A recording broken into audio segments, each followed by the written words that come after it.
بسم الله الرحمن الرحيم. أعوذ بالله من الشيطان الرجيم. بسم الله الرحمن الرحيم. وننزل من القرآن ما هو شفاء ورحمة للمؤمنين ولا يزيد الظالمين إلا خسارا. صدق الله العظيم. اللهم صل على محمد وعلى آل محمد كما صليت على إبراهيم وعلى آل إبراهيم وعلى آل إبراهيم إنك حميد مجيد. اللهم بارك على محمد وعلى آل محمد كما باركت على إبراهيم وعلى آل إبراهيم إنك حميد مجيد. دوستو، ساتھیوں اور بھائیوں، آج ہم جگر کے امراض کے حوالے سے چند باتیں کریں گے. یہ وہ باتیں ہیں، ان کو سننا ہر اس شخص کے لیے ضروری ہے جو اس مرض میں مبتلا ہو، ان مسائل کا شکار ہو، اور ساتھ ساتھ میں وہ ساتھی بھی ضرور اسے سنیں اور پورا آخر تک سنیں، جو ہماری ترتیب پر پیلا یرقان اور کالا یرقان کا روحانی علاج کر رہے ہیں. ان کے لیے یہ باتیں بہت فائدہ مند ثابت ہوں گی. اور ساتھ ساتھ میں شروع میں ایک بات میں کرتا جاؤں. ہمارا ایک ارادہ ہے کہ کالا یرقان اور پیلا یرقان کا روحانی جو علاج ہے، پوری دنیا میں رہنے والے لوگ بالخصوص پاکستانی اس علاج کو ضرور سیکھیں. ہر شہر میں، ہر علاقے میں 2-3 ایسے حضرات کا ہونا ضروری ہے جو کالا یرقان اور پیلا یرقان کا روحانی علاج کرنا جانتے ہوں،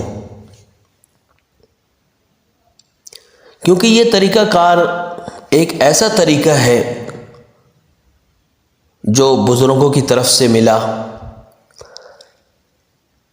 ہیپاٹائٹس اے ہو یا بی ہو یا سی ہو، پیلا یرقان، کالا یرقان، جگر کے جو بھی مسائل ہوں، الحمدللہ اللہ کے حکم سے وہ سارے مسائل ختم ہو جاتے ہیں.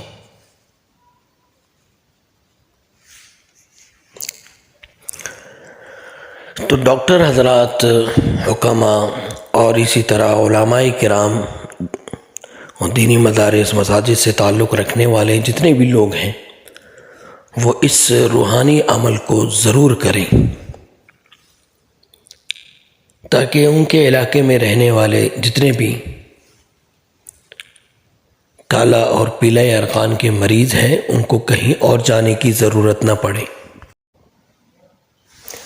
اب ہم آپ کو پیلا یرقان کی جو علامات ہیں، ویسے عام طور پہ کسی کو پیلا یرقان ہو تو اس کی آنکھیں پیلی ہو جاتی ہیں اور چہرہ بھی پیلا ہونے لگتا ہے، تو اس سے ہی سمجھ جاتے ہیں کہ ان کے ساتھ یرقان کا مسئلہ ہے، پیلیا ہے. ویسے اس کی چند علامات ہیں، وہ بھی میں بتا دیتا ہوں.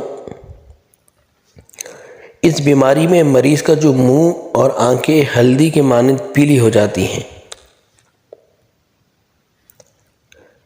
ہضم میں خرابی آ جاتی ہے، منہ کا ذائقہ کڑوا ہو جاتا ہے، پیٹ جو ہے پھول جاتا ہے، پیشاب کا پیلا ہونا، پخانہ میلا پیلا اور بدبودار ہو جاتا ہے، مریض کو ہر چیز پیلی دکھائی دیتی ہے، جلدی امراض، کھجلی، پھوڑے، پھنسیاں نکلتی ہیں، مریض کی نفس کا سست ہونا، مریض کا جو جلد ہے اس کا پیلا ہونا، سستی، بے خوابی، کمزوری اور خوف وغیرہ کی علامات ہوتی ہیں۔ ہیپاٹائٹس جگر کی کارکردگی کے لیے مسئلہ بننے والا وائرس مریض کو موت کی طرف دھکیلتا چلا جاتا ہے۔ جگر کی سوزش یعنی ہیپاٹائٹس کا مرض دنیا بھر میں اموات کی 8ویں بڑی وجہ بتایا جاتا ہے۔ طبی ماہرین کے مطابق ہیپاٹائٹس ایک ایسا مرض ہے جس میں جگر کی کارکردگی کے لیے مسئلہ بننے والا وائرس مریض کو موت کی طرف دھکیلتا چلا جاتا ہے۔ تاہم اس وائرس کی قسم A، D اور E کی تشخیص ہونے پر مؤثر ویکسین اور ادویہ کے ذریعے علاج ممکن ہوتا ہے، جبکہ B اور C ہیپاٹائٹس کی وہ اقسام ہیں جنہیں طبی ماہرین خاموش قاتل قرار دیتے ہیں، لیکن ابتدائی مرحلے میں تشخیص ہو جائے تو علاج ممکن ہوتا ہے۔ دراصل ہیپاٹائٹس B اور C لاحق ہونے کی وجہ سے جگر کو نقصان پہنچنے کا علم زیادہ تر اسی وقت ہی ہوتا ہے جب معاملہ خطرناک حد تک بگڑ جاتا ہے۔ اگر بروقت جگر کی خرابی کا علم ہو جائے تو اس کا بھی علاج کیا جا سکتا ہے۔ پاکستان میں صرف ہیپاٹائٹس B اور C وائرس سے متاثر افراد کی تعداد 1 کروڑ سے بھی زیادہ ہے۔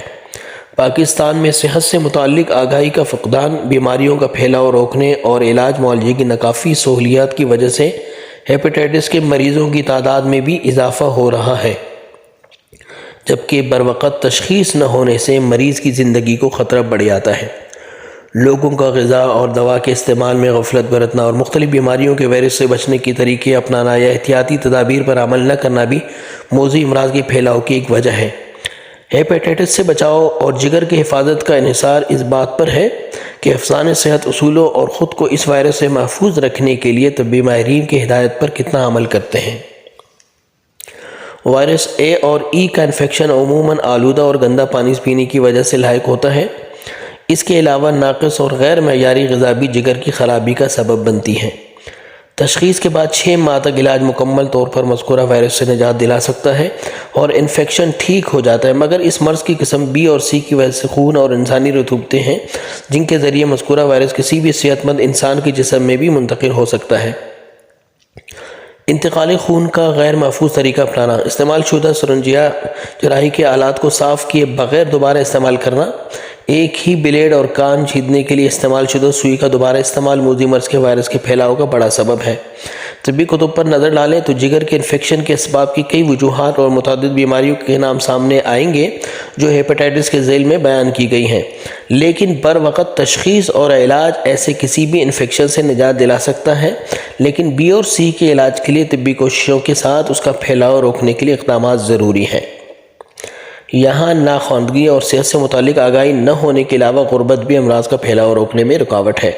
طبی ماہرین کا کہنا ہے کہ جگر کی خرابی اور ہیپاٹائٹس کے موذی وائرس سے بچاؤ کے لیے ہمیں حجام سے بالوں کی تراش، خراش اور شیو بنانے کے دوران ہمیشہ نئے بلیڈ استعمال پر اصرار کرنا چاہیے۔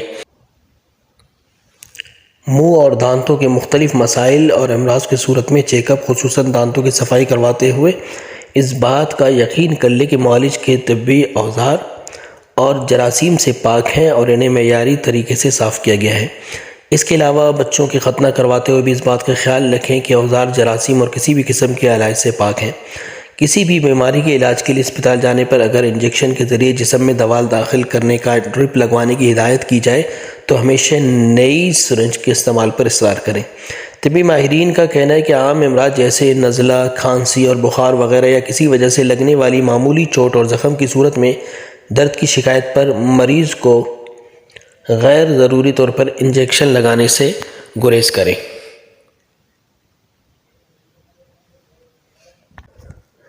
ہمارا جو طریقہ علاج ہے، روحانی طریقہ علاج، پیلا ارکان اور ابتدائی کالا ارکان، اور ابتدائی ہی میں پتہ چل جائے کیونکہ جو علامات بتائی گئی ہیں یہ علامات ہوں تو فوراً جو ہے اپنا روحانی علاج ضرور کروائیں۔ یہ ایسا طریقہ علاج ہے کہ اگر آپ ابتدائی قلعہ یرقان میں یہ روحانی علاج کرواتے ہیں تو بہت ہی کم وقت لگتا ہے. تو بہت کم دوستوں نے یہ روحانی علاج کا جو طریقہ ہے وہ سیکھا ہے. ہمارا ارادہ ہے کہ زیادہ سے زیادہ لوگ جو ہے اس کو سیکھیں. ڈاکٹر، حکیم حضرات اور اسی طرح علماء کرام اور عام لوگ بھی اس کو جو ہے سیکھ سکتے ہیں. تو زیادہ سے زیادہ ساتھی جو ہے اس حوالے سے رابطہ کریں. ہم آپ کو یہ بتاتے ہیں کہ کھانے میں کیا لینا ہے. یہ آپ کی ابتدائی علاج کے ساتھ ساتھ جو پرہیز ہے، کھانے میں کیا کھانا ہے، یہ ہم آپ کو پوری ترتیب بتا رہے ہیں. روٹی، نان، مونگ کی جو کھچڑی ہے وہ لے سکتے ہیں، ساگودانہ لے سکتے ہیں، مولی، گنڈیریاں، اور دودھ بھی جو ہے خاص کر اونٹنی کا دودھ بہت مفید ہے. اور کم چربی والا گوشت لینا ہے، گوشت میں چربی بالکل نہ ہو. دالیں، خشک فروٹ وغیرہ یہ لے سکتے ہیں. شہد وغیرہ کا استعمال زیادہ سے زیادہ ہو، لسی وغیرہ بھی استعمال کر سکتے ہیں. اور کوشش کریں کہ گھی جو ہے بہت کم ہو. سالن میں صرف اور صرف ہلدی لے سکتے ہیں اور کالی مرچ. اس کے علاوہ کسی بھی قسم کے جو ہے مسالہ استعمال نہ کریں. سب سے پہلی تدبیر تو یہ ہے کہ مریض کو نسبتاً ٹھنڈے صاف ستھرے کمرے میں بالکل آرام سے لٹا دیا جائے. مریض ہر قسم کی دماغی اور جسمانی مشقت کو چھوڑ دے اور بالکل آرام کرے. دوسری تدبیر یہ ہے کہ صبح گاجر کا عمدہ مربع صاف پانی سے دھو کر کھا لے. اوپر سے 1 چائے کی چمچی سونف اور 5 چھوٹی الائچیاں کچل کر 1 کپ پانی میں جوش دے کر چھان کر ذرا سی چینی ملا کر پی لے. یہ سونف اور الائچی کی چائے دن میں 3 بار پیے. تیسری تدبیر یہ ہے کہ کدو یا کسی بھی قسم کا کدو ویسے ٹکڑے کر کے کدو کسی بھی قسم کے ہو، اس کو ٹکڑے کر کے شوربے دار جو ہے پکائیں. مسالے کے طور پر دھنیا بھی ڈال سکتے ہیں، سفید زیرہ بھی ڈال سکتے ہیں، ادرک بھی ڈال سکتے ہیں، اور خاص کر کالی مرچ،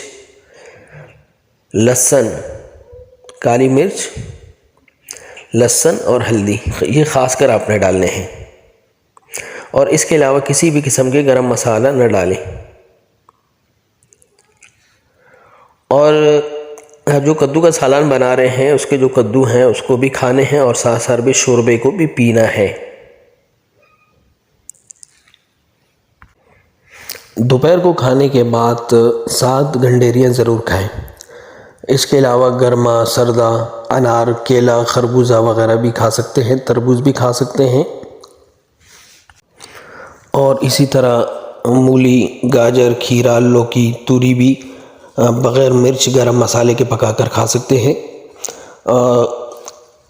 شہد بھی جو ہے آپ لے سکتے ہیں، اور پپیتا میسر ہو تو بھی کھا سکتے ہیں. اگر انگور کا موسم ہو تو صاف پانی سے دھو کر انگور بھی کھا سکتے ہیں. گلوکوز وغیرہ کا استعمال نہ کریں.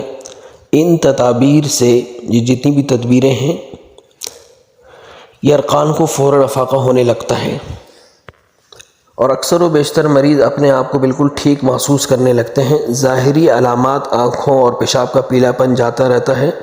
خون کی رپورٹ بھی نارمل آنے لگتی ہے. مولی کے جو پتے ہیں ان کا رس نکالیں. جوان آدمی کے لیے یومیہ 1 پاؤ دیسی شکر اس میں اتنی ملائے کہ میٹھا ہو جائے. اگر دیسی شکر نہیں ملا رہے تو بھی کوئی مسئلہ نہیں، چھان کر ایک ہی وقت میں استعمال کریں. صرف 7 روز تک مسلسل استعمال کرنا ہے. اور 1 پاؤ میتھرے لینے، میتھی دانے نہیں.